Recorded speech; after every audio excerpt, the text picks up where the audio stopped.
Namastê, Hare Krishna, sejam todos bem-vindos à nossa quarta e última aula do curso Poesia e Ensinamentos do Senhor Chaitanya com o professor Adhanata. Os recadinhos de sempre, mas que são importantes, gente. Por favor, mantenham seus microfones fechados durante a apresentação e utilizem o chat para perguntar ou comentar. Muito obrigada. Com a palavra, então, nosso professor Adhanata. Namastê. Minhas saudações a todos os presentes, obrigado aí pela audiência. Então, vamos dar continuidade ao nosso encontro. Em primeiro lugar, eu vou fazer um esclarecimento breve aqui de algo que a gente discutiu no encontro passado, que são as qualidades de Krishna. Só uma referência, só antes de começarmos de fato sobre o tema de hoje, vou só fazer uma colocação sobre o encontro passado, sobre aquelas 4 qualidades que só Krishna tem, tá bom? E daí o Ramananda Roy falou que lembrou que era Kaustuba, e aí depois me escreveram perguntando sobre isso. Bom, me perdoe, eu não me expressei bem, então não ficou claro, depois eu ouvi direitinho a aula, eu vou esclarecer agora melhor. Essa joia Kaustuba, né, Krishna usa no seu peito, eu disse literalmente que a joia está em Vishnu. Eu estava comentando, a joia está em Vishnu, ela não é uma característica exclusiva de Krishna. Então, com essa fala, eu não me expressei direito, então parece que ela é só uma joia de Vishnu. Não, ela também é uma joia usada por Krishna. Esse foi o meu equívoco, tá? Eu não me expressei bem. Ela também é uma joia usada por Krishna. Mas o que eu realmente estava querendo dizer é que ela não é uma joia que caracteriza exclusivamente Krishna. Justamente, eu quis dizer, ela é uma joia que Vishnu usa. Por isso, ela não é uma joia exclusiva de Krishna. As qualidades exclusivas que Krishna tem, que o fazem superior a qualquer outra manifestação de Deus, segundo a nossa tradição, são 4. E aí a gente ficou tentando lembrar qual era a quarta, até que por fim o Brahmarshi lembrou. Então, são os passatempos de Krishna, os passatempos super excelentes de Krishna, a flauta de Krishna, os devotos de Krishna e a beleza de Krishna, que foi o Brahmarshi lembrou para o final, tá bom? Então, a joia Kaustuba, ela é usada também por Krishna. A gente vê mais descrições em Vishnu, mas ela também é usada por Krishna, tá bom? Era esse o desfazer o equívoco, porque eu não me expressei bem. Bom, e vamos então dar início ao nosso encontro de hoje, do tema de hoje. Recapitulando, né, para a gente conseguir aqui acompanhar o fio da meada, lá no primeiro encontro, nós vimos os 2 primeiros versos. E no primeiro verso, o Senhor Chaitanya aqui, se dirigindo a Krishna na posição de um devoto, né, ele fala como se fosse um devoto. Então, ele começa enaltecendo as qualidades do canto congregacional do Santo Nome e os 7 efeitos desse cantar, os 7 efeitos maravilhosos desse cantar, estimulantes, né? Quando a gente ouve aquilo, a gente fala, nossa, quero cantar o Santo Nome.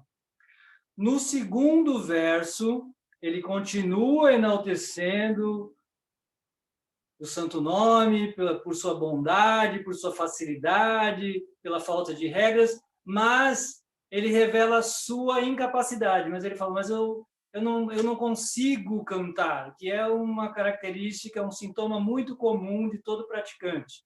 Ele se entusiasma no começo, mas depois ele tem dificuldade em se manter porque vai faltando aquele gosto, né? Chaitanya Mahaprabhu fala que eu não tenho gosto por cantar.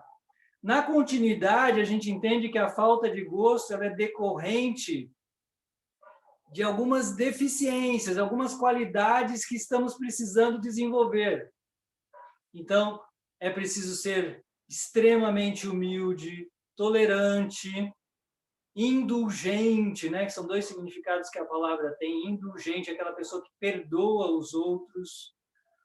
É preciso estar livre de orgulho, é preciso respeitar a todos. Então, essas são qualidades que precisamos desenvolver para adquirir o gosto. E na continuidade, no quarto verso, Chaitanya Mahaprabhu também afirma que é preciso se desapegar de qualquer ambições materiais. Dinheiro, prestígio, sexo,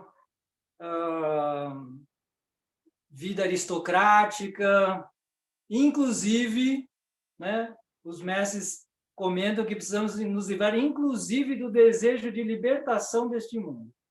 Assim, são muitas qualificações. Daí, chegamos no quinto verso, tendo atravessado essa fase, né, que nós chamamos da fase de anartas, das contaminações do coração, fazendo a limpeza do coração, aí a pessoa chega lá no verso quinto, com a qualidade necessária, com o coração necessário, onde ele suplica a Krishna, no quinto verso, ele se coloca como uma alma, um servo eterno de Krishna, caído neste mundo, suplicando que Krishna o erga e o situe a seu serviço, em seu serviço, nos seus pés de lótus. É uma súplica muito intensa, né? O preço que temos que pagar. Daí, depois, no sexto verso, já na fase de bhava mesmo, né, tendo ultrapassado todas as fases anteriores, a pessoa começa a despertar o seu amor. Né? São os sintomas de êxtase lá descrito. Quando meus olhos se decorarão com lágrimas de amor, né? Quando os pelos de meu corpo vão ficar arrepiados, quando minha voz vai ficar embargada, simplesmente só de cantar o santo nome, né? Tendo atravessado essa limpeza toda, feito toda essa limpeza, a pessoa chega nesse estado de Bhava Bhakti, que nós traduzimos como amor estático, é um amor estático com X, é um amor com sintomas de êxtase, não é o amor estático com S, o amor parado, não. É um amor, a primeira vez que eu ouvi isso do devoto, eu pensei, nossa, mas como será assim um amor parado, né? Um amor estático. Não é um amor estático com S, mas um amor estático com X. É um amor carregado de sintomas de êxtase. E aí, chegamos no sétimo verso que nós vamos estudar hoje e o oitavo para a conclusão do nosso quarto e último encontro, ok? Então, vamos cantar aqui esse verso e depois estudar um pouquinho do sânscrito e de alguns significados que tem aqui. Então, deixa eu acompanhar aqui no meu, que é mais fácil. Vocês podem repetir, né, me ouvir, como nós temos feito, vou entoar 2 vezes aqui, vocês podem tentar repetir, tá? Não são versos tão difíceis, dá para a gente tentar acompanhar. De qualquer maneira, fica gravado e depois vocês podem tentar em casa. Yuga itam nimishena Yuga itam nimishena Chakshusha pravreshayitam Chakshusha pravreshayitam Shunyaitam jagat sarvam Shunyaitam jagat sarvam Govinda virahena me Govinda virahena me. Ok? Agora eu vou cantar o verso todo. Quem quiser tentar acompanhar. Yuga itam nimishena chakshusha pravrishaitam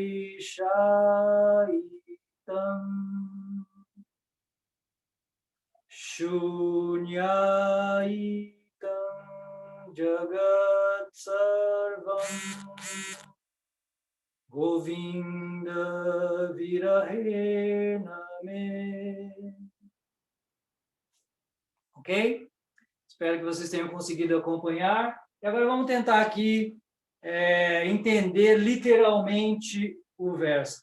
Eu acho bastante interessante a gente começar a entender os versos um pouco mais literalmente, além daqui da gente ir aos pouquinhos, né, assim, homeopaticamente aprendendo o sânscrito, dentro dessa metodologia que eu acredito muito efetiva. Se a gente estudar, já falei para vocês, se a gente estudasse um verso desses por dia, analisando aqui de forma simples o sânscrito, ao final de um ano a gente teria uma boa compreensão, um bom vocabulário, um bom entendimento desses textos. E o que eu acho que vale a pena a gente poder começar a apreciar, porque com isso nós conseguimos entender as diversas traduções que nós ouvimos de um mesmo verso, por exemplo. Só nos livros de Prabhupada eu encontrei 3 traduções desse verso diferentes. E é interessante como elas se completam, né? Tudo está explicado ali. E nós vamos tentar ver aqui alguma dessas coisas também para a gente apreciar mais. Porque Prabhupada, a hora fala uma coisa, a hora traduz de uma maneira, a hora traduz de outra. Por que ele faz isso? Porque está tudo expresso nas palavras. A gente tem que lembrar que isso é poesia. Poesia é uma linguagem muito rica de significados. As palavras podem assumir muitas conotações e, por isso, você tem muitas traduções. Então, é preciso a gente apreciar o original para poder apreciar e entender que não existe uma única tradução absoluta. O próprio Prabhupada, às vezes as pessoas falam, não, mas está errada essa tradução. O próprio Prabhupada traduz diferente. E nós vamos ver isso aqui. Então, vamos lá. Vamos à nossa análise aqui. Podemos perceber aqui, né, dividir a análise exatamente nas linhas dela, pelas linhas. Reparem, como eu falei, aprendam a reparar as terminações das palavras, sempre. Então, reparem aqui, ó. Yuga itam. Pravrisha itam. Shunya itam. Então, já sabemos que essas 3 palavras, elas têm a mesma formação. Né? Elas me indicam que elas têm uma mesma formação. Aqui, nesse caso, elas não são exatamente substantivo e adjetivo. Na verdade, as 3 palavras são verbos, são conjugações do verbo. Tá? É uma construção um pouco atípica no sânscrito. O sânscrito usa muito a voz passiva, né? Eu não quero complicar vocês com gramática, mas a voz passiva é o contrário da voz ativa, né? Eu fiz isso. Isso é a voz ativa. Eu fiz isso. A voz passiva é o contrário. Isso foi feito por mim. E aqui é tudo na voz passiva, porque o sânscrito usa muito a voz passiva. Então, isso para nós assim dá um nó na cabeça, porque a voz passiva não é tão comum para nós. Mas eu vou traduzir aqui como os mestres traduzem. Eu consultei vários devotos para me explicarem essa formação verbal, porque ela é assim um pouco truncada para nós. No final das contas, a gente vai seguir o que os mestres, os acharyas, como eles explicam esses verbos aqui. Essa formação verbal, no final das contas, ela vai ficar assim, porque elas são formadas pela palavra yuga, para vrisha, e Shunya. Então, a gente tem que entender as raízes aqui. Yuga, vocês provavelmente conhecem, Kali Yuga, né? A era de Kali. Então, Yuga, como nós sabemos, a gente traduz como uma era ou como milênios, né? Por exemplo, Kali Yuga tem 432 mil anos. Agora, a palavra Yuga sozinha, ela às vezes ela significa o conjunto das 4 eras também é chamado de Yuga, e que equivale a 4 milhões e 320 mil anos.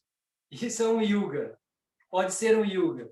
Mas a palavra Yuga também significa, ela também pode significar 4, o número 4, ou pode significar o número 12. É uma palavra que a gente usa como em português, por exemplo. Eu já te disse 1 milhão de vezes. Ninguém fala isso, né? Ninguém fala 1 milhão de vezes. Mas na linguagem, a gente é hiperbólico, né? Isso se chama hipérbole, a gente exagera nas coisas. Então, a gente, quando vai corrigir uma pessoa, né, quando vai corrigir as crianças, eu já te falei isso 1 milhão de vezes para você não fazer isso, né?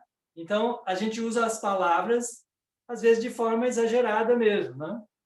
Então, Yuga pode significar várias coisas por isso. Ela pode significar 4, 12 ou uma era aí de 4 milhões e 320 mil anos, né? Então, ela tem todos esses significados. E por isso eu digo que é interessante você ver as traduções de Prabhupada. Numa tradução, ele fala que ele traduz como 12, e na outra ele traduz de fato como milênio, porque a palavra tem significados diferentes. Então, essa construção, ela cria essa ideia aí de comparação, né? Parece uma yuga, como se fosse uma yuga. E aqui, Pravrisha, como se fosse... Vrisha quer dizer chuva. E Pravrisha quer dizer uma inundação. E também as chuvas de monções, né? Vocês já devem ter ouvido falar na Índia das chuvas de monções. A Índia tem uma estação de chuvas, as chuvas das monções, que são chuvas torrenciais, porque a Índia tem verões muito quentes e secos, e depois disso, depois desse verão muito seco e quente, vem a estação das chuvas, onde chove assim muito. Então, são as chuvas de monções.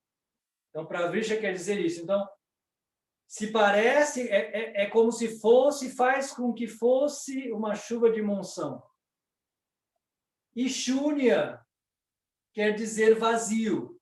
Shunya, o termo Shunya quer dizer vazio. É um termo que foi adotado muito na filosofia budista.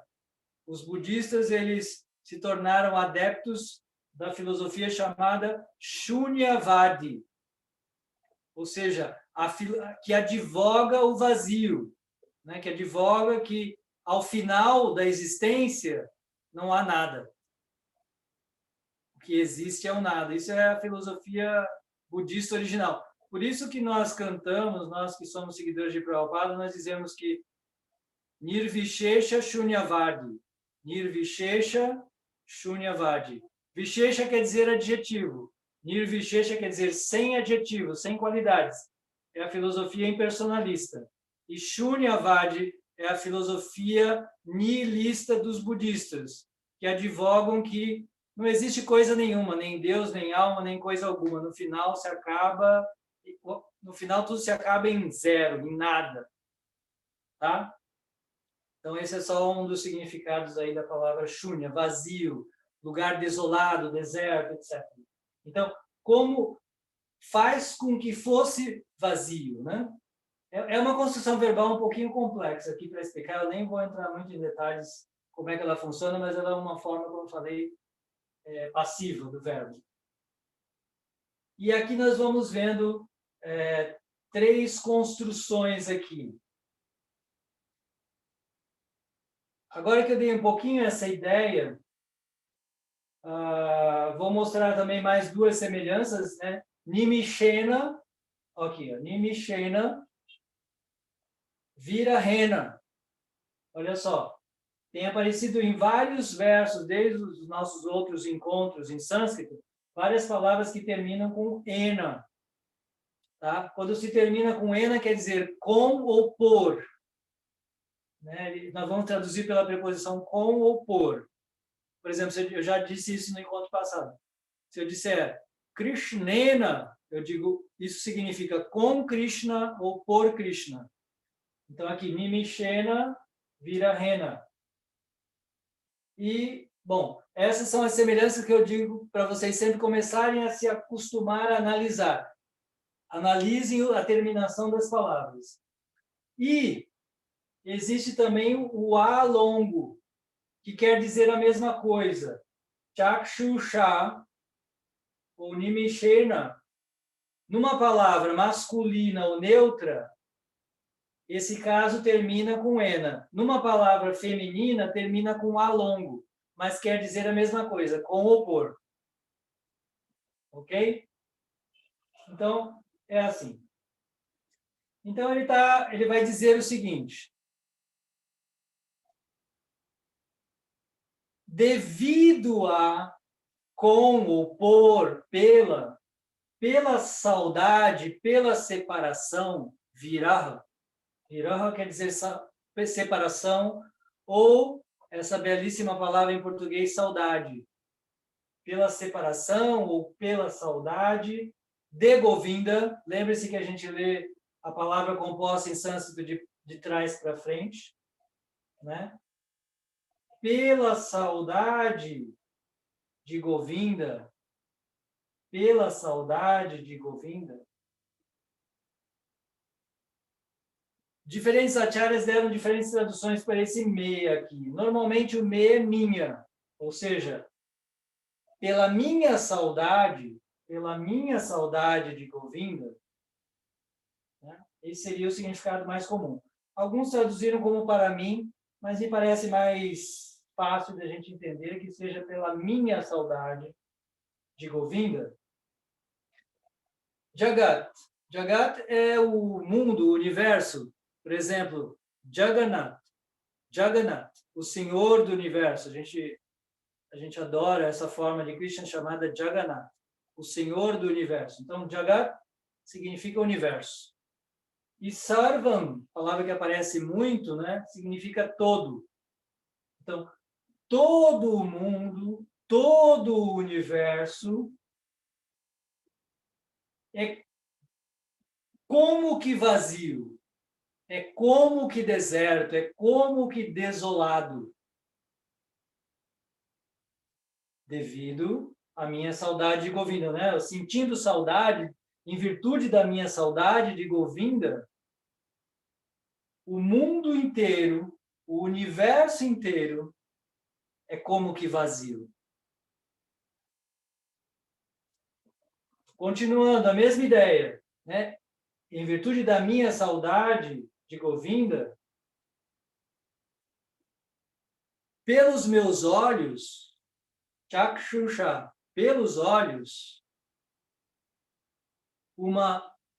como que uma chuva de monções, né? Lembre-se que no verso anterior ele tinha orado por isso, né? E Krishna é aquele que satisfaz todos os desejos. Então, no verso anterior, ele orou muito intensamente. Quando meus olhos se decorarão com lágrimas de amor fluindo constantemente? E aqui vem a resposta.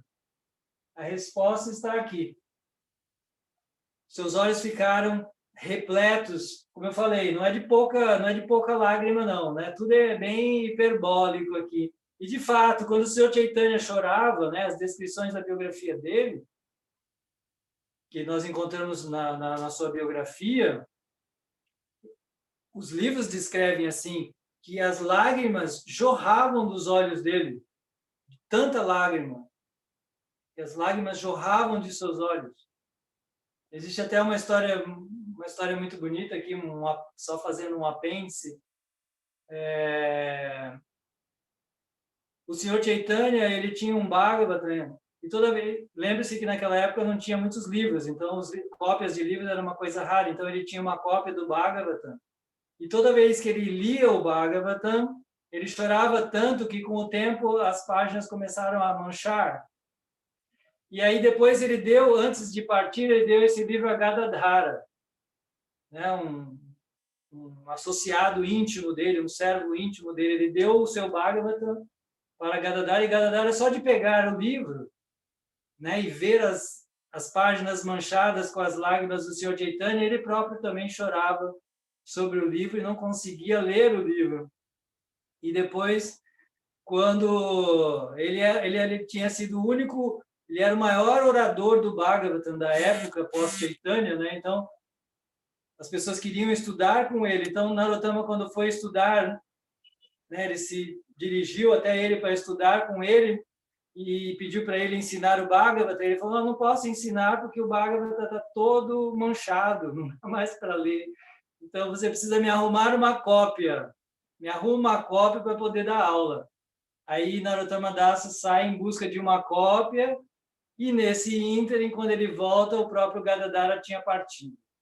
Né? Uma história super comovente, né? Da busca desse devoto por iluminação, e para onde quer que ele vá, os devotos estavam todos partindo, né? Nessa época estava todo mundo partindo do mundo, e ele não encontrava ninguém, até que por fim ele encontrou Jiva Goswami, com quem ele se formou.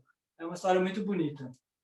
Mas assim, só para a gente ver que realmente o Sr. Chaitanya chorava de forma assim sobre-humana. E aqui, segundo o grande mestre Mukunda, ele me falou que nesse caso especificamente, Nimishena, Chakshu quer dizer olhos, não sei se eu expliquei direito, né? Chakshu quer dizer olhos e Chakshusha quer dizer pelos olhos, né? E aqui Nimishena, Nimesha quer dizer instante, é uma dos termos utilizados para classificar o tempo. Né? A gente conhece muito, por exemplo, Muhurta. Os devotos conhecem muito essa expressão, Muhurta. Muhurta é uma duração de tempo. Ela é uma duração de tempo. A gente sempre fala o Brahma Muhurta, né?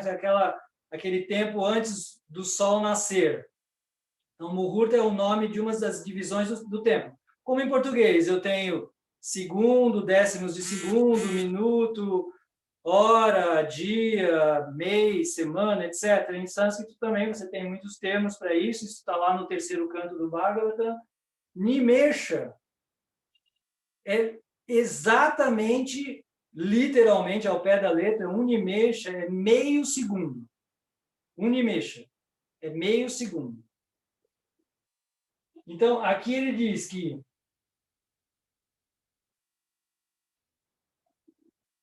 um nimesha, ou seja, uma fração de segundo, um instante, né, por um instante, ele é como se fosse uma yuga, uma era. Né?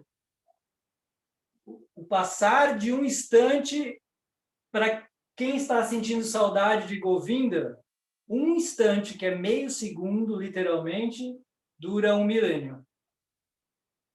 Dos olhos fluem lágrimas como chuvas de monções. O mundo inteiro está vazio, como se fosse vazio, em virtude da saudade de Govinda. Então, essa é a tradução literal. E aí, como eu falei, a gente vai poder apreciar melhor as traduções que Prabhupada dá. Por exemplo, ele diz aqui, no Bhagavatam, por exemplo, ele traduz que ó Govinda, sentindo saudade de ti, para mim parece que um instante dura 12 anos ou mais. Lembra-se que eu falei que Yuga significa 12? Por isso que Prabhupada traduz como 12 anos ou mais. De meus olhos fluem lágrimas como se fossem torrentes de chuva. E sinto que o mundo está vazio na tua ausência. Essa é a tradução que ele dá no Bhagavata, mas lá no Chaitanya Charitamrita, Prabhupada já traduz assim: meu Senhor Govinda. Prabhupada sempre traduz a intenção que está por trás do verso, né? Devido à saudade de ti, sinto como se mesmo um instante durasse um grande milênio. Lembra que eu falei? 4.320.000 anos. Lágrimas fluem de meus olhos como torrentes de chuva, e a mim me parece que o mundo inteiro está vazio. Então, assim, a gente pode ver por que Prabhupada traduz diferente, né? Então, a palavra tem muitos significados e, por isso, ela pode ser traduzida de diferentes maneiras. Por isso que eu acho bastante interessante a gente aprender essas possibilidades, senão a gente acredita, a gente acha que tal coisa está errada, só existe essa possibilidade de tradução, tá bom? Então, é um verso muito bonito que, dentro daquela fase de avanço espiritual, lembra que a gente estava falando lá, né? Chegamos até Bhava, o amor estático, né? A semente do amor por Deus, que se manifesta sob a forma de êxtases sinceros. E aqui, então, o sétimo e o oitavo seria o quê? Seria Prema, a última das fases, tá? A última fase do nosso avanço espiritual neste mundo, tá? Essa é a conclusão que nós temos. Existem fases posteriores, mas neste mundo chegamos até Prema.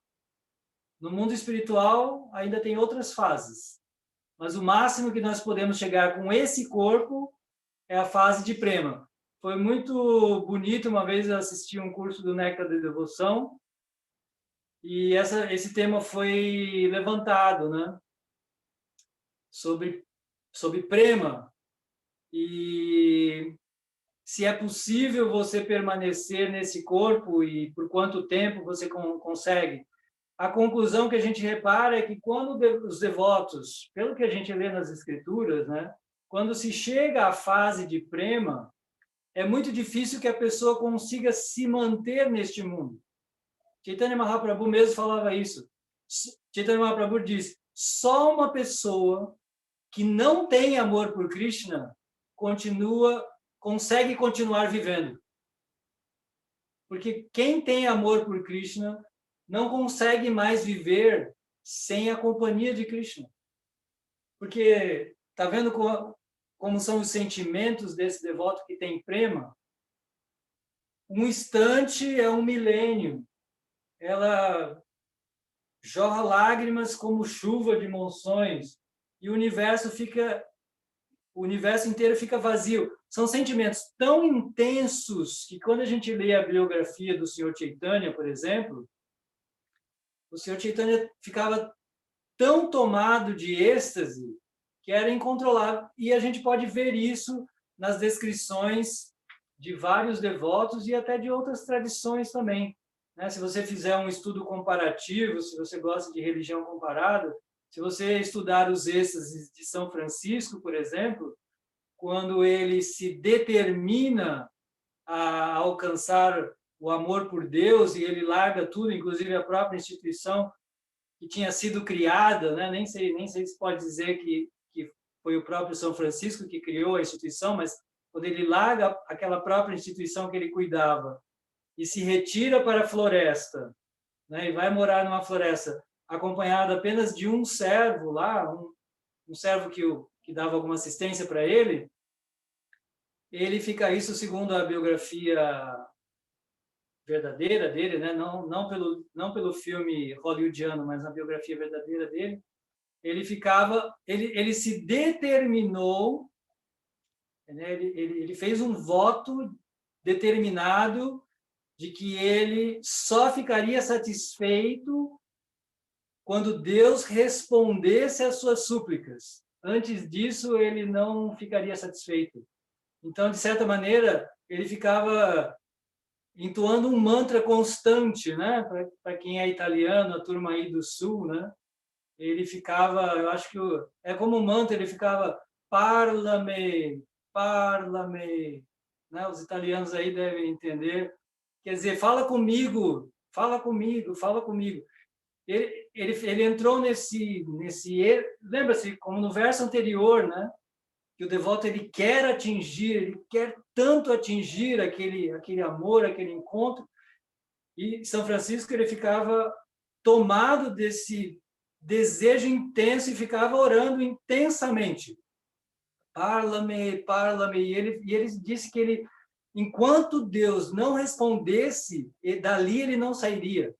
Embora ele já tivesse muito doente, praticamente cego, mas ele estava determinado. Essa determinação ela é uma condição sine qua non. Para se alcançar a Deus, é preciso ter esse grau de determinação. E aí, na continuidade dessa história, a certa altura, ele chama o seu servo, né? Ele chamou o seu servo, e aí foi quando ele disse, não, ele falou comigo. É bem bonito, né? Foi quando nele se manifestam as chagas, né? Para quem conhece um pouco aí, para os seus devotos, para os devotos de São Francisco, ele manifesta as chagas de Jesus.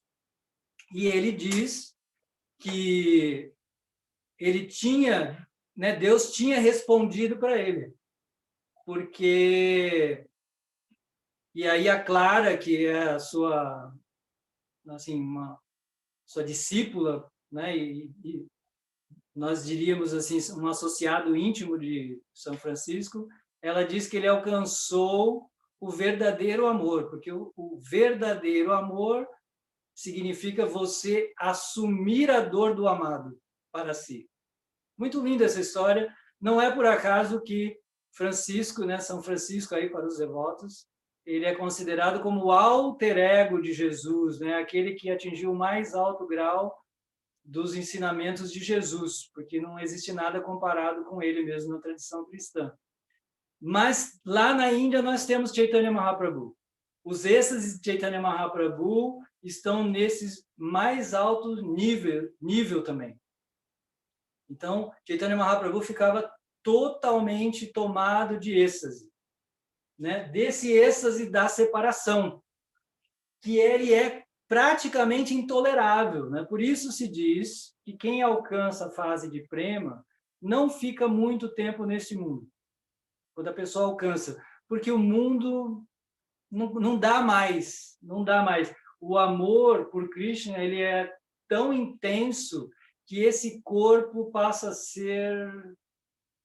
Ele não suporta tanto amor da alma, né? A alma tem um amor tão incomensurável que esse corpo fica muito diminuto para expressar isso, né? Então, é uma fase muito bonita. Prabhupada diz o seguinte para nós, tá? Eu estou falando aqui de coisas almejáveis, mas Prabhupada nos diz algo bem interessante, né? Prabhupada é o nosso orientador, que eu adoro, porque ele é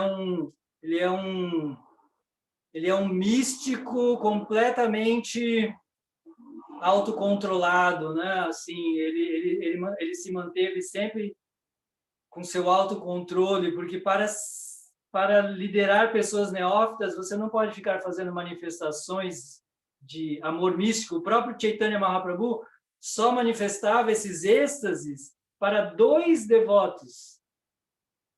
Ele se afastou de todos os outros, né? Se afastou completamente de tudo, e só 2 devotos tinham acesso, podiam se encontrar com Chaitanya, porque ninguém mais poderia entendê-lo. Só para vocês terem uma ideia, a Enciclopédia Britânica, ela descreve Chaitanya Mahaprabhu como louco, que morreu louco, porque os seus êxtases de amor por Deus, de certa maneira, se assemelham a uma loucura.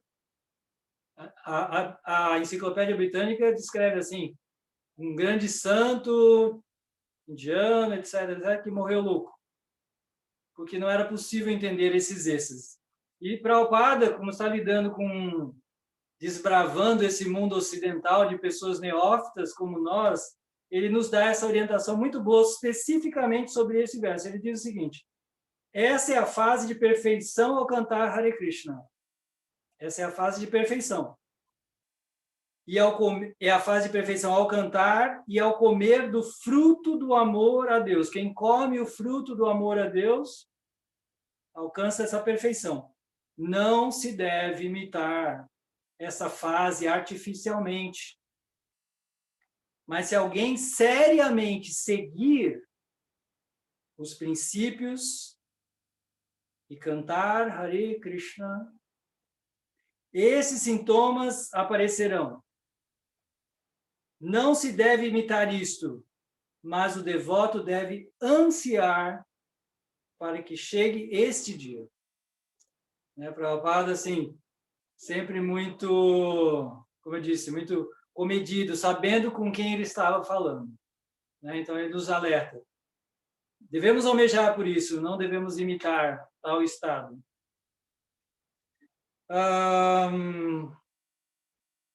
Que mais podemos falar?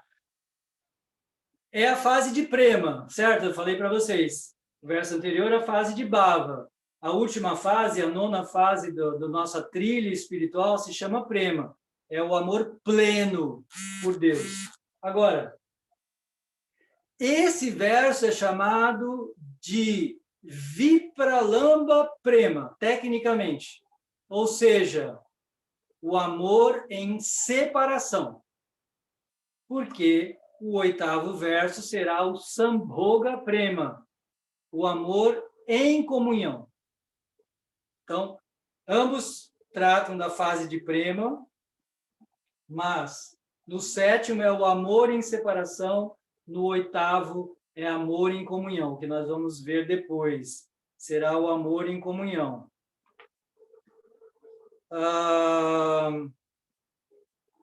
Um comentário também interessante de Bhaktisiddhanta e Bhaktivinoda escreveram alguns comentários sobre esse verso, são muito bonitos. E ali ele diz que nesse estado aqui, quando o devoto está na associação de Krishna, 1 milênio inteiro parece um momento. É o contrário. Na separação, quando você está separado, um instante dura 1 milênio. Mas na união, 1 milênio parece um instante. Porque justamente essa é um sintoma de amor, é assim mesmo, né? Eu sempre conto essa história, assim, típico que acontece com todo mundo, né? Quando você está andando lá pela rua, e aí você encontra aquela pessoa que você... Sabe aquela pessoa difícil, aquela pessoa baixa astral? Tem vários tipos de pessoas, né? Que não era bem o dia e a hora que você gostaria de encontrá-la, mas de repente você encontra essa pessoa, aí ela pega no seu pé e ela começa a falar, ela começa a reclamar da vida, etc, etc. Aí você começa a olhar para o relógio, e aí você diz, nossa, o tempo não passa, meu Deus, eu preciso sair. Você fica desesperado tentando se livrar, né, assim, da pessoa. Quando você encontra com uma pessoa muito chata, problemática, etc., você não vê a hora de poder se livrar. Então, você quer se ver livre. Mas quando você está apaixonado, por exemplo, né, naquela fase lá da juventude, apaixonado, né, o primeiro amor, a pessoa fica a tarde inteira conversando, a noite inteira conversando, e na hora da despedida, 1000 beijos de despedida, né? Assim, não, fica mais um pouquinho, só mais um pouquinho. Porque, assim, parece que todo o tempo se transformou em nada.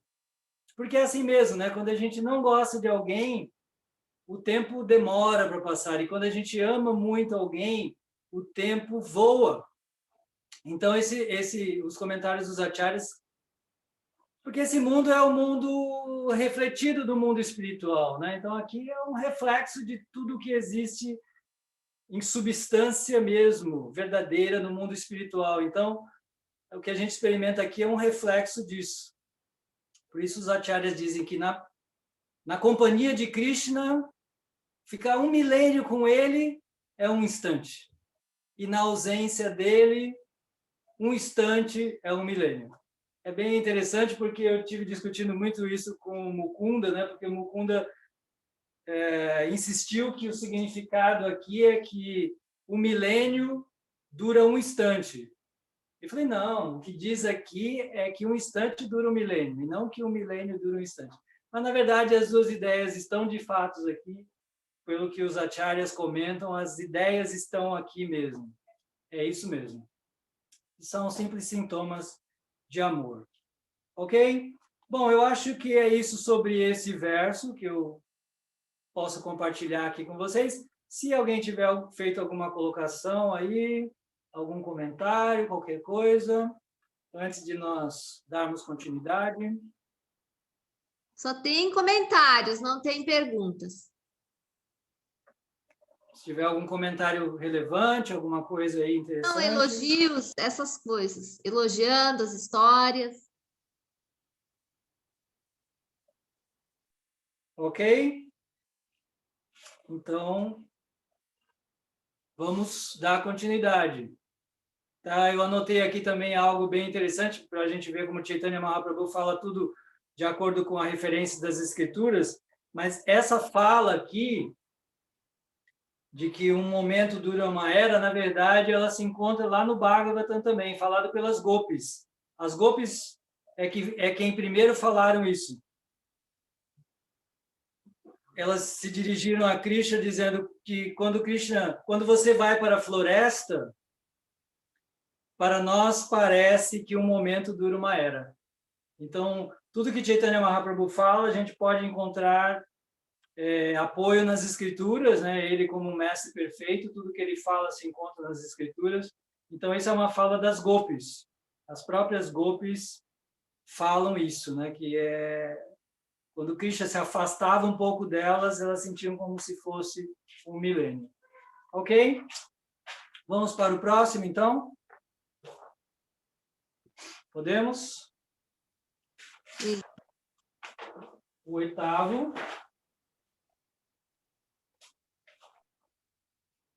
verso. Espero que vocês estejam conseguindo ver aí. Será que dá para ver?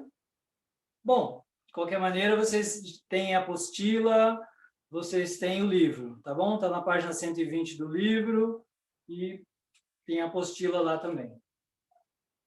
Vocês podem me acompanhar. Começamos entoando o verso, depois analisando um pouquinho do sânscrito, a literalidade do verso, e um pouco sobre alguns comentários relevantes aqui para o nosso estudo.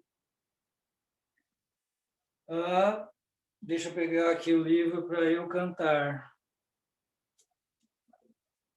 Onde foi parar meu livro? Bom, vou ler aqui. Ashrishava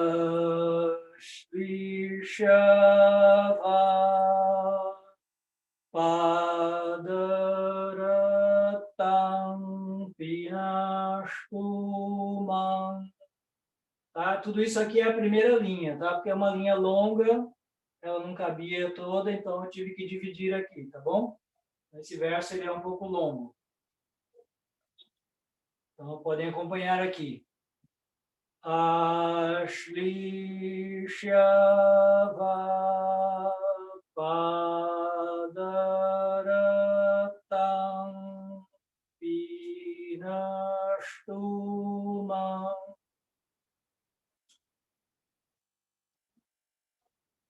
Próxima linha. Adarshana Marmahatam Karotu Va. Adarshana Marmahatam Karotu Va. Terceira linha. Yathatthava vidadhatu lamparto. Yatha tatha va vidadhatu lampato. Quarta e última linha. Mat prananastu saeva na paraha. De novo. Mat prananastu saeva na paraha.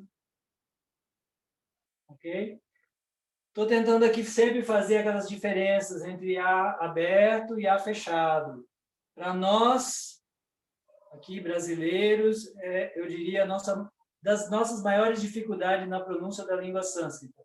Fazer a diferença entre o A fechado e breve do A aberto e longo. Ok? Então vamos aqui a todo o verso agora. Ashlishyava padaratam pinastuma adarshanam marmahatam karotu va yat Tha tatha va vidadhatu lampato mat prananastu saeva na paraha. Ok? Tentei acentuar bem aí o A, porque, como eu falei, se tem algo que devemos treinar, é esse A breve e esse A longo, tá bom? Então, vamos lá. Na nossa análise, esse aqui já é um verso bem longo, né? Tem bastante coisa aqui para analisar.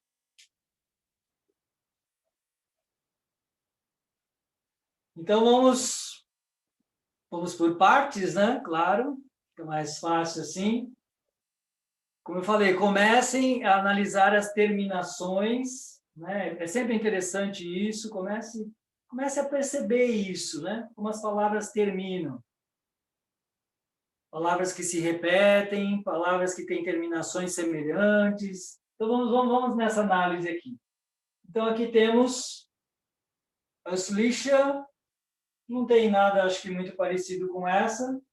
Aqui, a palavra vá, ela vai aparecer aqui, ó. Vá, vá, vá. Então, isso é interessante. Essa conjunção vá significa ou ora em português, né? Ora isso, ora aquilo. Então, em sânscrito, vá. Aqui, pada ratam. Percebam aqui que é um A longo M. E aqui você tem man, A longo M também. Aqui, marma ratam, longo M. Então, tem essas três palavras aqui que estão relacionadas também. Adarshanam, aqui é N, tá? Não é M, não. Primeiro eu escrevi errado com M, mas aqui é N. Adarshanam, que é diferente disso. Aqui muda o sentido, é outra coisa. E a ta, é uma conjunção também própria. E reparem no seguinte aqui, ó. Três palavras que também terminam muito igual. Pinashtu, karotu, vidadatu. Ó, três aqui, ó. Pinashtu, karotu, vidadatu. Elas são verbos que estão conjugados na mesma pessoa aí. E aqui a gente tem natas e naparaha, que na verdade terminam igual. É porque aqui teria um H também.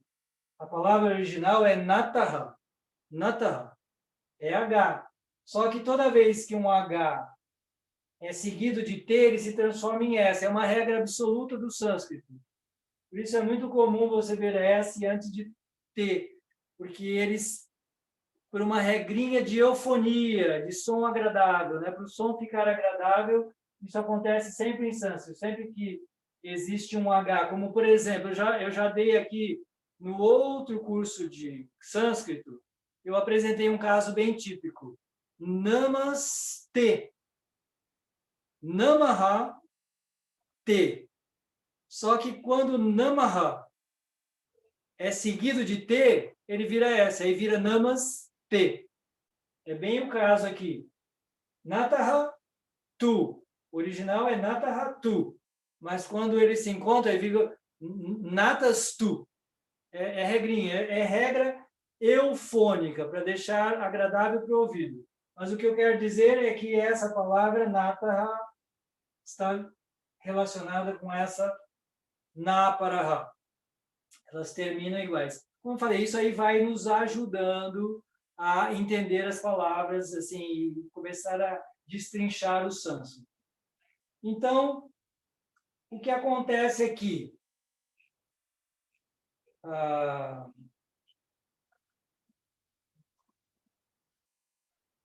Chaitanya está se dirigindo a Krishna no humor de um devoto. Ele vem falando, ele é o próprio Krishna, nós já falamos sobre isso no primeiro encontro. Chaitanya Mahaprabhu é Krishna, que veio a esse mundo ensinar o que é ser um devoto. E aí ele agiu como um devoto para nos ensinar. Agora, segundo a biografia de Chaitanya, quando ele recitou aquele verso anterior lá, né, nós lemos o Vipralamba Prema, do amor em separação por Krishna, ele foi tomado pelo êxtase, pelo humor de Srimati Radharani. Porque, na verdade, Chaitanya Mahaprabhu é Krishna, mas ele queria sentir o amor de Srimati Radharani por ele mesmo.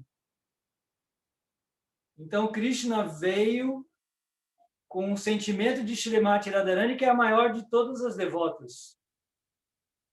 Então, ele veio no humor dela. E aqui, mas Chaitanya Mahaprabhu, ele sempre escondeu isso, né? Toda vez que alguém tentava falar para ele que ele era Krishna, que ele era uma encarnação, ele tapava os ouvidos e não admitia, não deixava que ninguém falasse isso. Ele criticava, ele não deixava de forma nenhuma que ninguém o adorasse como Krishna, até porque isso também é um ensinamento de Chaitanya Mahaprabhu, que nós estamos vivendo na era de Kali. A era de Kali, segundo o próprio Bhagavata, é a era dos enganados e enganadores. Nessa era, basicamente, a sociedade é composta por enganados e enganadores. Sempre tem um enganador e sempre tem um enganado, né? Pessoas que querem ser enganados. Então, as escrituras dizem, isso é interessante, nós somos Bhaktivedanta, né? Nós somos estudantes de Bhakti, mas a nossa Bhakti é fundamentada em conhecimento filosófico e escritural. Então, as escrituras dizem, todas as escrituras dizem, que nessa era, é uma era tão degradada que Deus não encarna nessa era, porque ele sabe que nessa era todos vão se dizer encarnação. E está cheio disso, né? A gente vê isso de toda parte. No Brasil tem uma encarnação de Jesus, na Índia tem uma encarnação de Krishna também, né? Para quem não sabe, tem um aí que se diz encarnação de Krishna. Na Índia também tem muitos que se dizem encarnação disso, encarnação daquilo. E isso é inadmissível, né? Prabhupada não admite isso.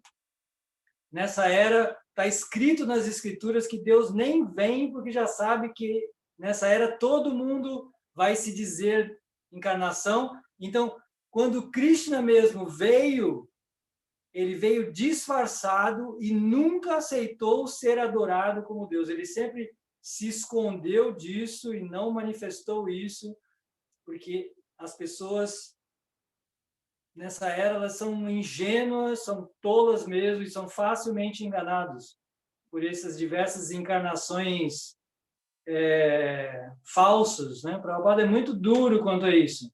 Prabhupada diz que em Kali Yuga, ele falava em inglês, quem se diz God, Deus em inglês, na verdade é dog. Prabhupada costumava falar isso. Quem se diz, na nossa era, se alguém disser para você, eu sou Deus, I am God, Prabhupada fala, ele é um dog. Segundo as nossas escrituras, nem Deus, nessa era, ele se diz Deus, porque sabe que seria uma era tomada de enganadores, tá bom?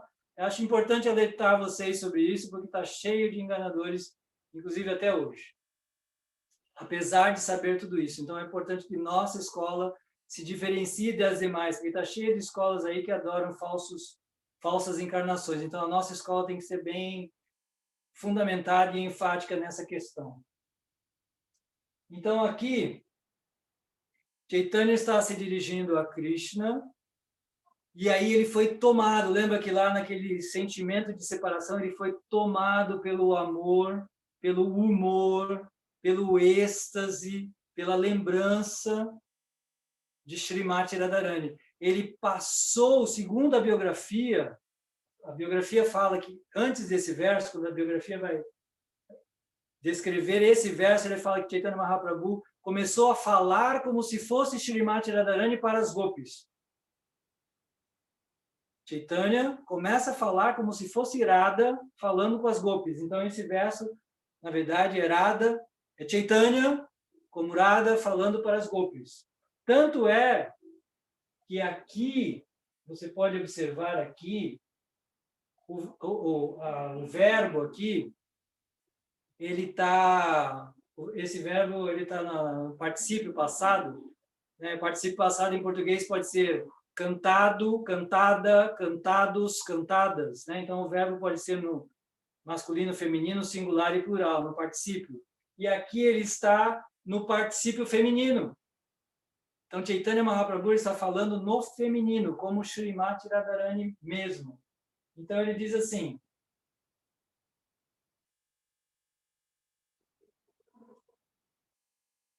ele, né? Lembre-se, Radha falando para as gopis,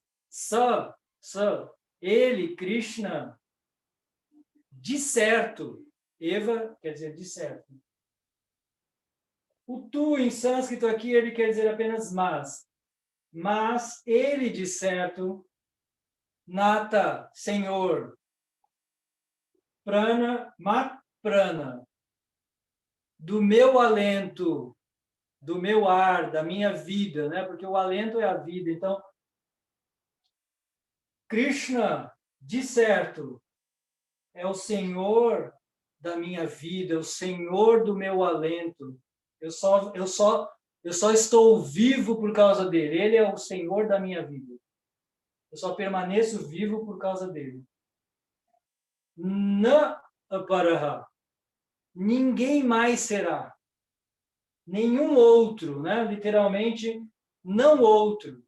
Só ele, Eva, só ele só é o Senhor da minha vida. Nenhuma outra pessoa. Incondicionalmente. Lembra-se que ele falou lá no quarto verso? No quinto verso, ele ora que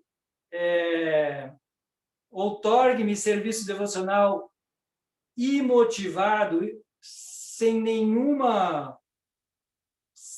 desejo ulterior, e aqui isso se manifesta completamente. Porque ele diz, somente ele é o Senhor da minha vida e ninguém mais. ainda que em todas as situações, e aqui ele vai falar de várias situações, são orações alternativas, ou isso, ou isso, ou isso. Aí vamos ver em que condições ele é o meu Senhor. Me abraçando, ou me abraçando. Aslicha quer dizer um abraço forte. Aslicha é um abraço bem forte. Então, ele pode me abraçar muito fortemente, né? O anseio de todo amante é ser abraçado por seu amado, né? Então, aqui, ele está falando, ele pode me abraçar, ou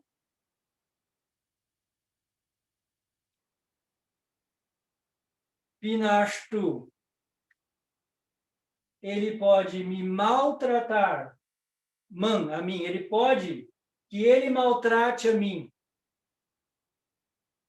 Padaratam, Prabhupada traduz, caída aos pés. Lembre-se que eu falei que está no feminino. Caída aos pés. Prabhupada traduz assim. A palavra rata, na verdade, ela tem a mesma origem que Ram, ou Rama, né? O nome Rama, fonte de prazer. Irata é uma pessoa também apegada, devotada, enamorada. Por isso Prabhupada diz, caída aos pés, apaixonada pelos pés, enamorada pelos pés, apegada aos pés, devotada aos pés. Então ele fala, que ele maltrate a mim, que estou aqui caída nos teus pés. Né? Assim, a gente pode imaginar a cena. Lembre-se de que a nossa filosofia é de que esse mundo é um reflexo de tudo que existe. Tudo que se vê aqui é um reflexo do que existe na substância real, verdadeira do mundo espiritual. O que, segundo a Gita, no capítulo 15, esse mundo é um reflexo. O que a gente vê aqui é um reflexo. Sabe como uma sombra? Nós estamos vivendo no mundo da sombra, né, que Platão também fala, né, o mito da caverna de Platão, que a gente só está vendo a sombra, a gente não está vendo a substância. Mas a sombra indica o que é a substância. Então, pelos amores e desamores do mundo material, a gente pode entender o amor verdadeiro, porque tudo que há aqui é um reflexo do amor verdadeiro do mundo espiritual em Krishna. Então, a gente pode imaginar a cena, né? Você tem aqui uma mulher apegada nos pés e a pessoa, o amado, chuta essa pessoa. Você pode imaginar a cena? Cena bem de verdadeiro amor, né? Assim, cenas comuns dos romances, né? Aquela mulher desesperada. Me lembro da música do Chico Buarque. Me agarrei a teus pés. Enquanto você queria ir embora, eu me agarrei a teus pés, chorando, né? E aí dei para maldizer, falar mal de você, etc, etc. Porque isso é um reflexo do mundo verdadeiro. Aqui tudo é temporário, como falei, aqui tudo é sombra e lá tudo é substância real. Por isso que a gente anseia por isso. E aqui você tem essa mulher atirada aos pés do amado e ela dizendo, você pode me chutar, me maltratar, que estou aqui jogada nos teus pés. Ou você pode me abraçar, não importa, você pode me abraçar ou pode até me chutar, me maltratar. Você pode partir meu coração, marmahatam, de coração partido. Bem comum também a expressão, e literalmente é isso, né? De coração partido. Marma é uma palavra em sânscrita muito utilizada também no Ayurveda. Marma são os nossos pontos vitais. Existem pontos vitais das artes marciais e também usados na medicina ayurvédica que podem matar uma pessoa, né? Se você atingir uma pessoa com um golpe num ponto vital, você pode matá-la. Existe essa descrição nas artes marciais védicas e também na medicina ayurvédica. Existem pontos que você ressuscita uma pessoa, você mata uma pessoa. Então, esses são os marmas. E o principal dos nossos marmas é o coração. E aqui, nesse caso, ele está falando, você pode matar, quebrar, despedaçar meu coração, né? Como diz aqui, tá no particípio, de coração partido. Você pode me deixar de coração partido. Adarshanam. Adarshanam literalmente significa por não ter seu darshan, por não ter sua audiência. Então, aqui são várias condições, né? Assim, eu estou falando é do amor incondicional. Ele pode, né? Lembre-se, Radha está falando para as gopis. Krishna pode me abraçar, ou ele pode maltratar a mim, que estou aqui, caída a seus pés. Ele pode partir meu coração, né? Que ele faça meu coração partido, né? O verbo está aqui. Que ele faça meu coração partido. Rata significa morto, literalmente morto. Ele pode me matar, dando um golpe no meu coração. Ele, por não estar presente de mim, ele pode me matar, né? Só por não estar presente, isso já é suficiente para ele me matar. E, na verdade, ele conclui aqui na última linha, ou yatatatha, pode fazer o que bem quiser, que ele faça, a expressão yatatatha quer dizer que ele faça o que ele bem quiser, pode fazer qualquer coisa. E aí é aquilo que eu falei, né, da mulher lá que eu disse que dá para começa a maldizer o amado, né? Porque ele é um lâmpato, ele é um libertino. Libertino é um homem que tem muitas mulheres, literalmente, né? Quando eu fiz esse comentário para alguns amigos, né, traduzindo esse verso, eles comentaram: não, isso está errado, não pode ser, Krishna não pode ser chamado de libertino. Mas, de fato, a palavra em sânscrito quer dizer libertino, Prabhupada traduz como libertino. A ideia é que libertino é um homem que tem muitas mulheres, que anda com muitas mulheres. E aí, lembrando, Chaitanya Mahaprabhu está falando aqui com o sentimento, com a raça, nós dizemos, com a doçura do amor conjugal, com os sentimentos do amor conjugal. Então, nos sentimentos do amor conjugal, então ela vai dizer que você é um libertino, você tem muitas mulheres. Agora, a explicação que Prabhupada nos dá, simples, e que torna isso verdade mesmo, uma verdade axiomática, é que Krishna é o amante de todos os seres vivos. Por isso, de fato, ele é o lâmpato. Ele tem infinitas amantes, né? Todas as entidades vivas. Por isso, Prabhupada comenta: não é nada espantoso que Krishna tenha se casado com 16.108 esposas. Na verdade, ele é o esposo de todos os seres vivos. Então, por isso, sim, é correto chamá-lo de aquele que tem muitas amantes, porque todas as entidades vivas são suas amantes. E na ilusão transcendental, porque existe a ilusão do mundo material e existe a ilusão do mundo espiritual, das relações espirituais. A ilusão, chamada Yoga Maya, do mundo espiritual, é que se manifesta na dança da raça com as gopis. Quando Krishna dança com todas as gopis no meio da madrugada, Krishna se expande em ilimitadas formas para dançar com todas as gopis e cria uma ilusão transcendental. Todas as gopis pensam que Krishna está dançando exclusivamente com ela. Elas acreditam: Krishna é só meu. Essa é a ilusão transcendental do devoto.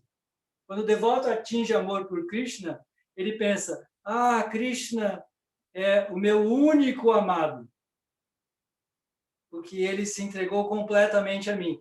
Sim, Krishna ele tem esse poder místico infinito. Ele pode se expandir e amar todas as entidades vivas como se cada uma delas fosse única, né? O amante perfeito, né? Pode estar com todos ao mesmo tempo e fazendo com que todas as entidades vivas se sintam únicas, né? Porque a gente quer ser único num relacionamento. Todos nós queremos ser único, né? A gente quer ser a pessoa única do seu relacionamento.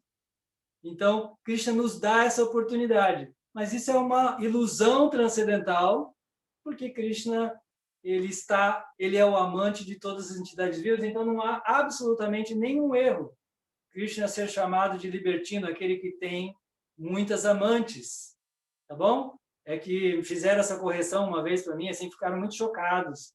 Não, não pode ser, Krishna não pode ser um libertino. É claro que isso é poesia, né? São sentimentos de êxtase imenso, como fica claro aqui, a evidência disso é que ela termina dizendo aqui que não importa.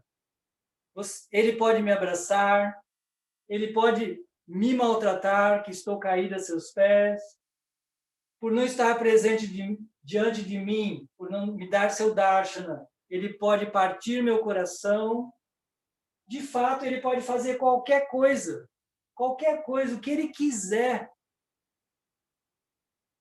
Mas ele somente é o Senhor da minha vida e ninguém mais.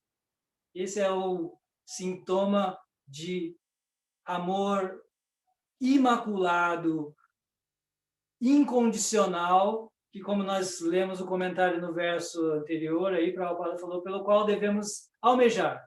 Não imitar, mas pelo qual devemos almejar. De qualquer maneira, isso aqui é uma grande referência que não importa para nós o que aconteça na nossa vida. Podemos ter momentos de alegria no nosso caminho, podemos ter momentos de muita angústia, muita tristeza, mas o nosso amor por Krishna vai ser testado, assim como a gente promete lá no casamento, não é assim? Na saúde, na doença, na alegria, na tristeza. A gente não promete. Isso não é o sintoma de amor? Quando a pessoa fica doente, você vai embora? Né? Quando o marido tem Alzheimer, você deixa ele, manda ele embora? Não, né? Assim, se você ama de fato, você vai ficar sempre com essa... O sintoma de quem ama é esse. Não é só na alegria, só na saúde, só na riqueza. Não. É na doença, é na pobreza, é na aflição, é em todas as condições. E Prabhupada também faz um comentário extraordinário sobre isso. E eu já falei um pouquinho antes, mas aqui cabe muito bem. Esse amor incondicional do devoto por Krishna não é extraordinário nem um castigo. Né? Se Krishna nos faz passar por situações difíceis, como está dizendo aqui, né? Assim, estou sofrendo muito, isso serve apenas para o nosso desenvolvimento. Né? Krishna é o nosso perfeito personal trainer espiritual, né? Ele é o nosso treinador pessoal espiritual. Então, ele dá a medida certa do que a gente precisa para testar o nosso amor, mas não porque Krishna seja sádico, já disse isso anteriormente, quando estávamos falando do verso 3º, mas porque Krishna é dotado desse mesmo amor. O amor de Krishna pelas almas individuais, ele é igualmente incondicional. A prova disso é que nós podemos rejeitá-lo e ele continua nos amando incondicionalmente. Essa, na verdade, é a nossa situação. Quantas pessoas ou quanto de nós já fomos até ateístas?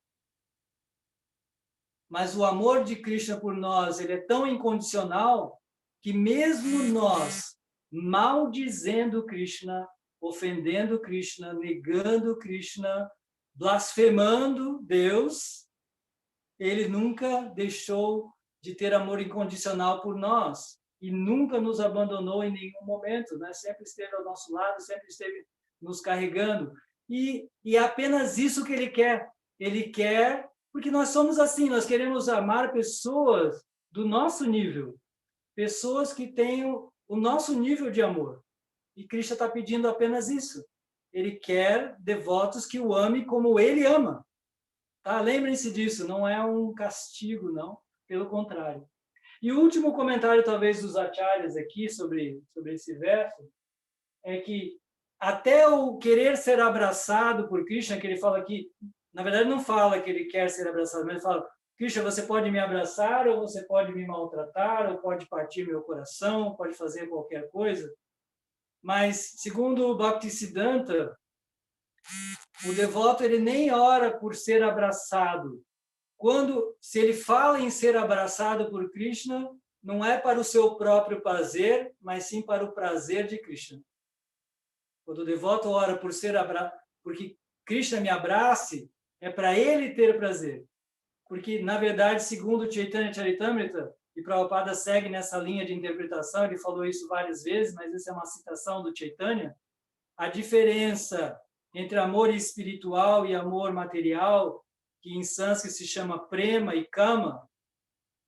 Prema é o amor espiritual e kama é o amor material. Então, existe uma diferença nesse amor, nessas classes de amor, né? E o Chaitanya Charitamrita define isso. Kama, o amor do mundo material, é o querer ter prazer, é me dê prazer, que é o amor do mundo material. As pessoas se relacionam com a expectativa, me dê prazer. No máximo, o que acontece é um acordo. Meu guru costuma brincar, né, com um ditado americano: coça as minhas costas que eu coço as suas costas. Então, se você me der prazer, eu te dou prazer. Isso é kama. Agora, prema é você querer dar prazer. Por isso, Prabhupada é muito enfático ao traduzir bhakti, yoga, né? O yoga do amor, Prabhupada traduz como o yoga do serviço. Porque amor implica absolutamente em servir. E o exemplo mais tradicional disso é o amor da mãe pelo bebê, né? Que ama sem receber nada em troca, pelo simples amar mesmo, pelo simples prazer do ser amado. Tá bom? Esse é um tema muito elevado, mas são nossas expectativas aqui. Almejamos um dia alcançar esses sentimentos. E vou ler aqui para concluir. Se alguém tiver, você pode olhar aí se alguém tem algum comentário. Tem uma pergunta, não sei se você quer responder agora ou depois. Depois, eu vou concluir aqui com a bênção dada pelo autor da biografia de Chaitanya. Prestem bem atenção, ouçam essa bênção. Por isso que eu falei, incorporem esses versos, leiam esses versos diariamente, em sânscrito, em português, na tradução, como for, mas incorporem. Né? Prabhupada queria que a gente lesse todos os dias como parte das nossas atividades rotineiras. Porque o autor da biografia de Chaitanya, ele diz assim, ao final da apresentação desses versos, ele diz, se alguém recita ou ouve esses 8 versos de instrução, Shikshastakam, de Sri Chaitanya Mahaprabhu, seu amor estático e devoção por Krishna, Krishna Prema, aumentará dia após dia. Por isso, dia após dia, devemos recitar e meditar, mergulhar nesses versos, com essa fé aqui, com essa confiança que Krishnadas Kaviraj, o autor da biografia, nos dá.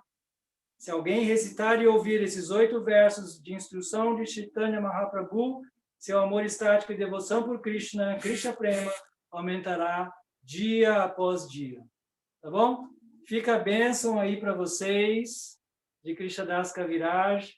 Espero ter sido um instrumento para estimulá-los a mergulhar nesses versos, a orar diariamente, antes da japa, especialmente.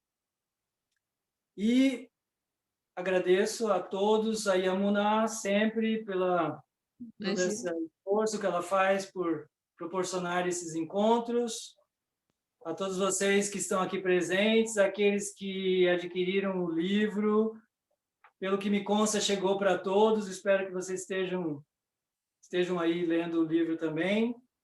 E suas bênçãos, por favor, conceda-me suas bênçãos, isso está nas escrituras, que o preço cobrado pelo orador é que a audiência lhe conceda suas bênçãos para que eu possa também realizar esses ensinamentos e possa me tornar, de fato, um devoto de Krishna.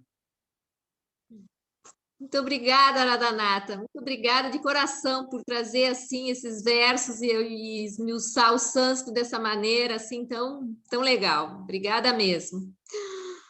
Vamos aqui ver, tem uma pergunta aqui da Radha Shakti, parece. Deixa eu ver. Isso, ou do Brahmarshi, um dos dois. Pode falar de novo de Vidadato e Karotu? Então, na verdade, essa forma verbal aqui, é porque aí estamos falando com um mestre de sânscrito, né? Ele que tem que me ensinar, na verdade, ele é meu mestre, ele que é meu mestre em sânscrito, mas essas formas aqui também tem Brahmarshi, Pinashtu, Karotu, Vidadhatu, é uma forma em sânscrito que eu não sou bom para nomenclaturas do sânscrito, mas eu acho que se chama o beneditivo em sânscrito, né?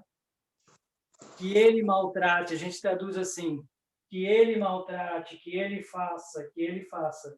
Então, que ele faça a mim de coração partido, né? Que ele faça a mim de coração partido. Marmahatam Karotu, que ele faça a mim de coração partido. Adarshanat quer dizer, está explicando por que não me dá seu darshan.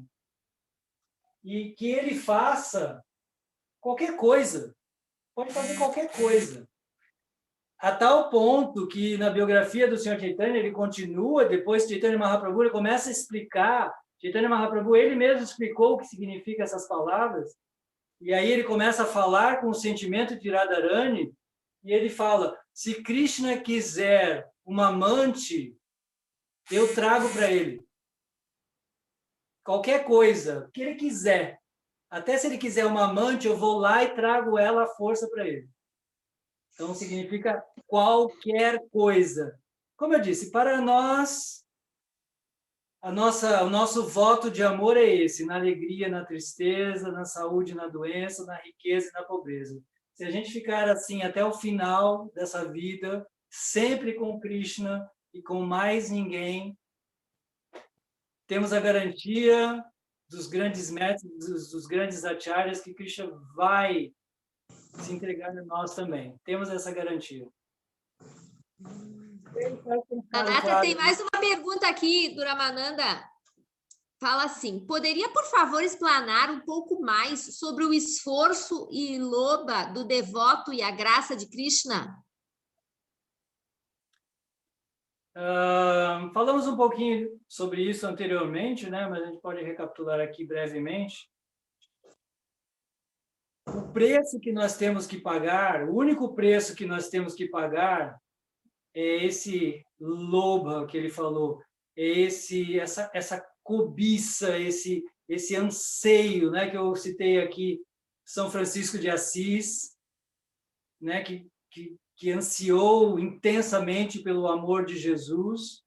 E aqui nós tivemos também, na vida de Chaitanya Mahaprabhu, nós vimos no verso anterior, o anseio que ele teve. Né? Quando?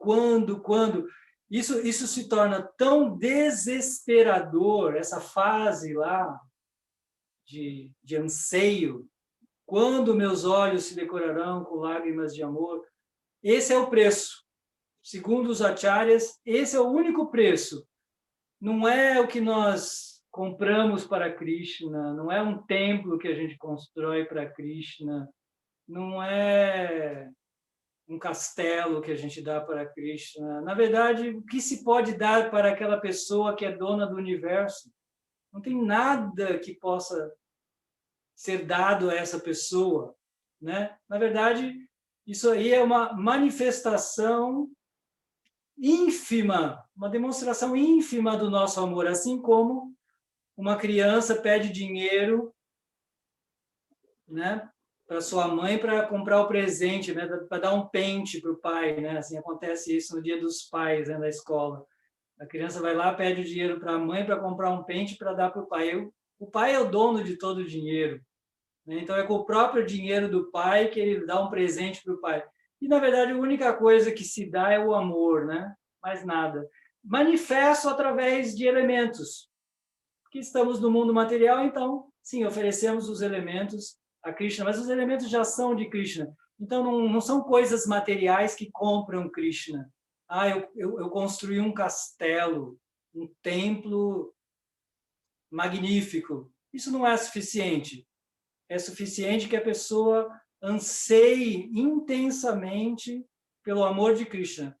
E esse anseio, ele é um anseio quase que indescritível, é quase enlouquecedor. Como eu citei aqui o exemplo de São Francisco de Assis e Chaitanya Mahaprabhu também, que é considerado como um louco, né? É chamado por muitos de o louco do amor. Existe isso muito na tradição cristã também, dos loucos de amor por Deus. Então, esse é o preço.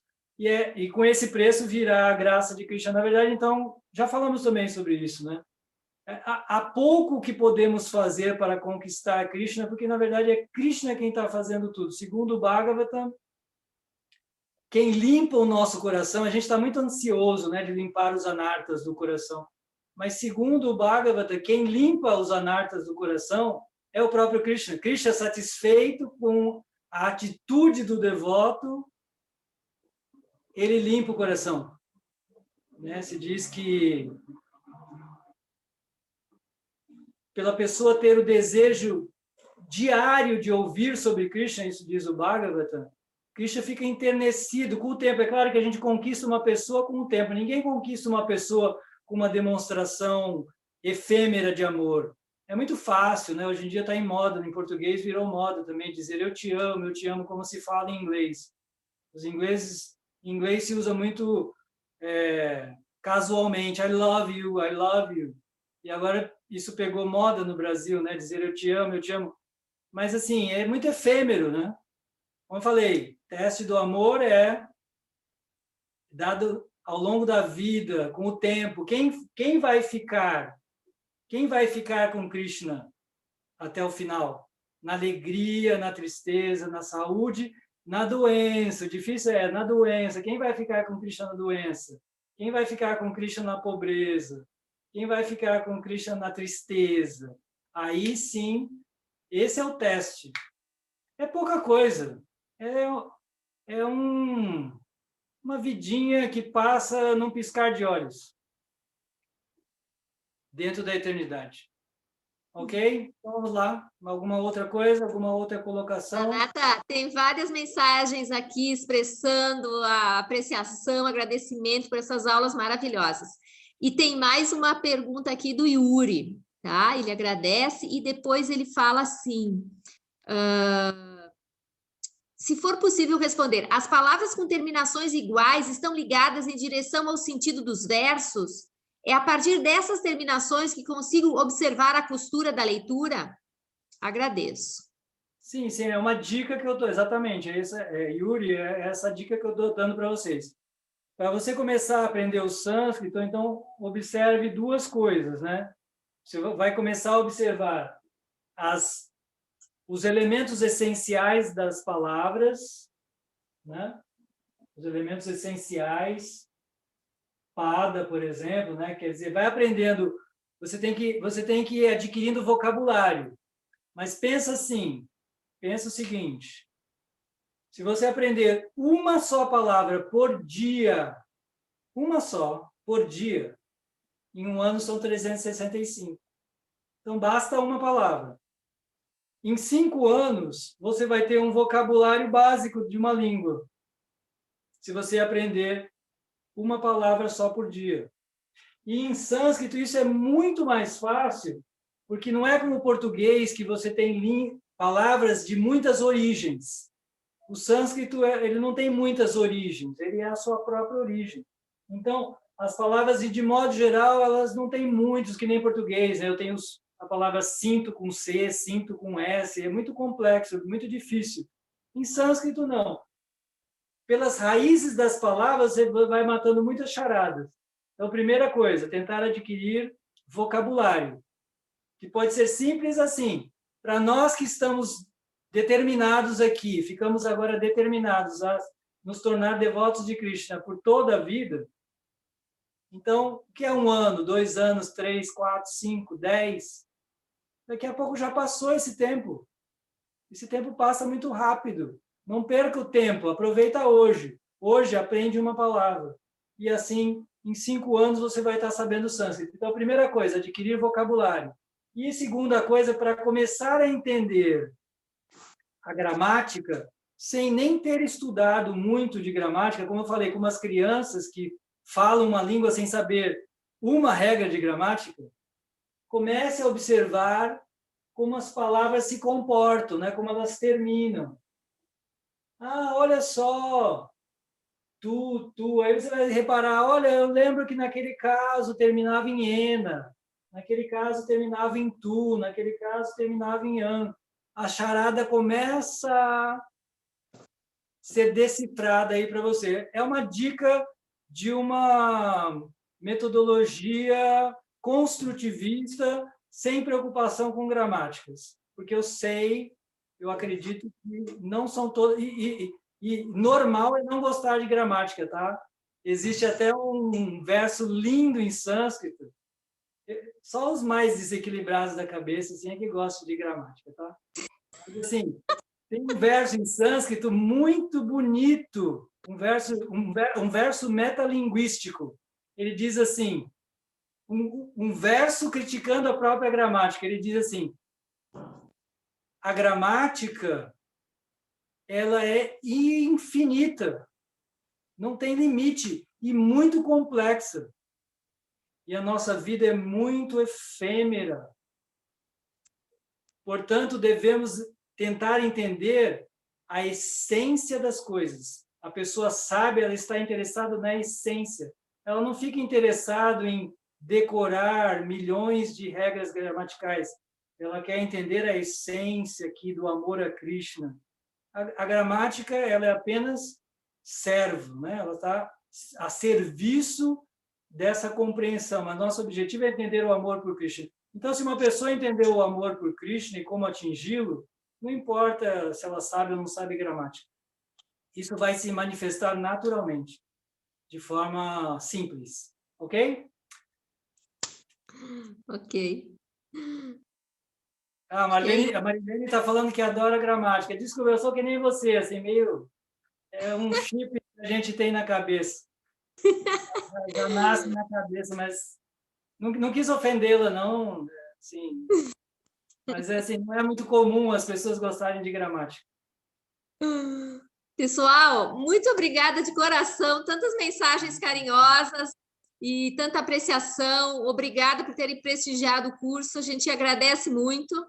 E a gente está aí, né? Quem sabe daqui a pouco a gente organiza outro, tá? Uma coisa que eu vou pedir para vocês, se vocês quiserem continuar recebendo assim nossas mensagens e nossa programação, aí vocês vão migrar daí para o Krishna West, Caxias do Sul, porque esse grupo aqui, aliás, esse grupo aqui não, aqui a gente está no Zoom.